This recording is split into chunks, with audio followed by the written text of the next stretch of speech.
And today I have a very special treat. Last night we stayed at a lodge in the countryside which is only accessible via 7 kilometre trackway, and I mean trackway, no real road.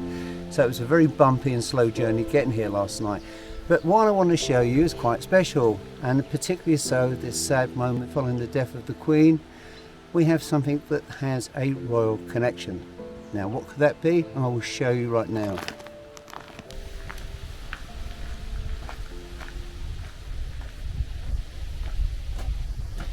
The first clue is this very polite notice: no visitors, just our guests, thank you for your understanding. Now, bearing in mind we're in the middle of Transylvania, in fact we are in a part of the country where people speak Hungarian, but that's another story. And we have this amazing gateway entrance here, and the black flag is also an indicator of the fact that the Queen has just passed over, because this property is actually owned by King Charles, and he actually stayed here earlier in the year.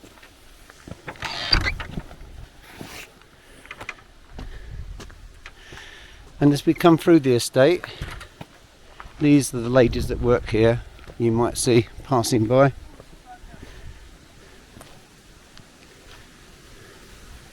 Good morning.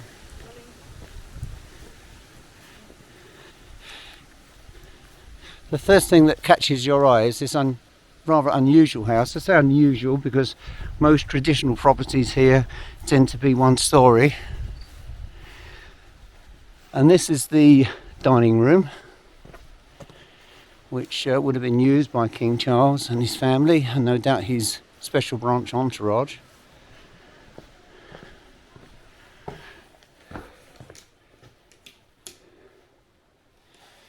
And this is, if you can see it, rather cosy snug, to say the very least. Almost made me jump there. Hello. One of the guests who's staying here. I've been trying to place this period-wise, really. It's been very difficult because it's had a lot of alterations. But you have a gallery above here, which is all very, very rustic and very appealing. And then you lead outside to some outhouses. And this is the actual lodge that the King stays in. This is owned by King Charles. It's also available for rental to the general public, so we're quite honoured to be able to get in here. And let's go inside.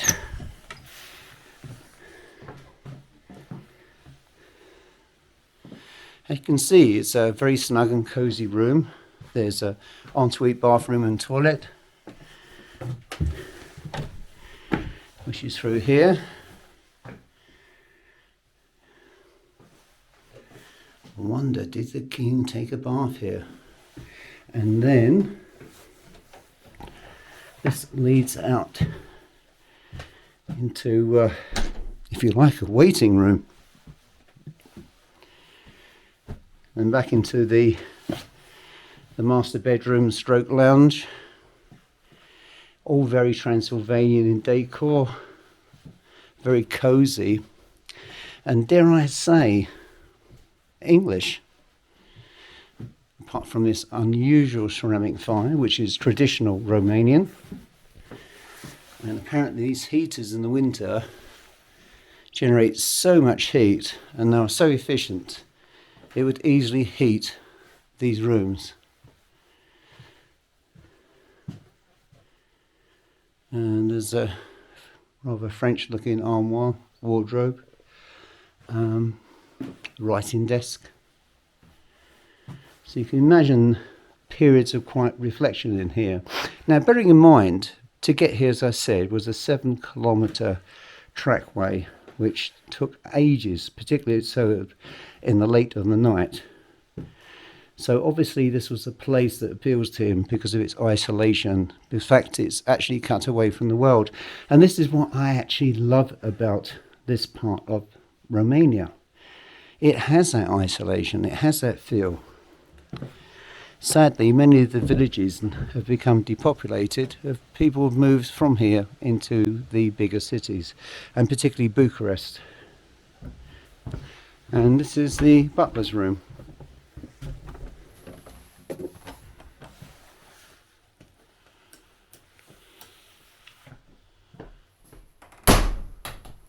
Delightful little room, again very similar to next door. It has an ensuite bathroom and toilet.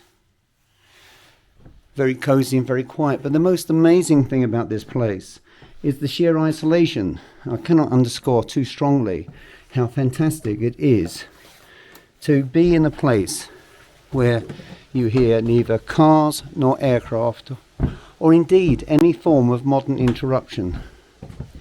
It is truly a place that lives in its own time, and it's one which I have to say I've greatly enjoyed.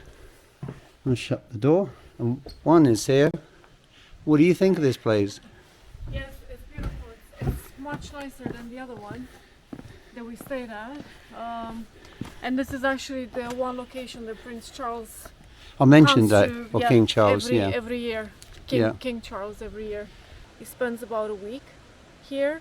And when he comes here, the entire location obviously goes into lockdown.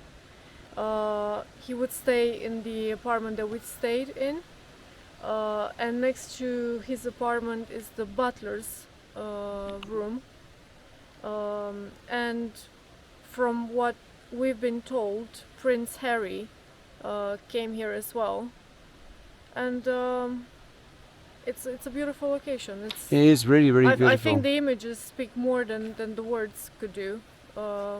And you really have to see it in person. It's one of those locations that you have to come and visit in person to get the real feel of the place. It's very nice. It's magical. Much nicer, I would say, than the other location that we've been staying at, which also belongs to King Charles. And just one scan around this estate. As you can see, there's the dining room, a barn, and of course these two lodges or rooms.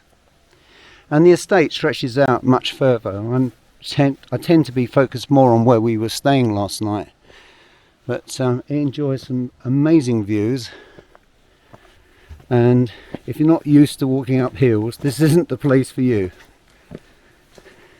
Right. As you can see, what a beautiful view.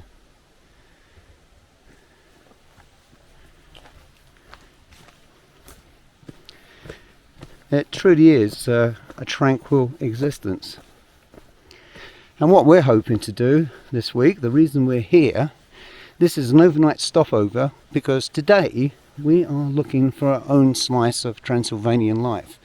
Look at the views of the hills in the background. And I'm rather looking forward to hopefully finding maybe not anything as grand as this, but something which we can call our own. And of course this will be a follow-up series which will show the development of the estate when we buy it, the property, what we actually do to it, and how it all turns out in the end. And I think that's the most important thing, is to add authenticity. This to me is like living in England 300 years ago. It really is. This is another world. And here is another lodge here, which is used by guests.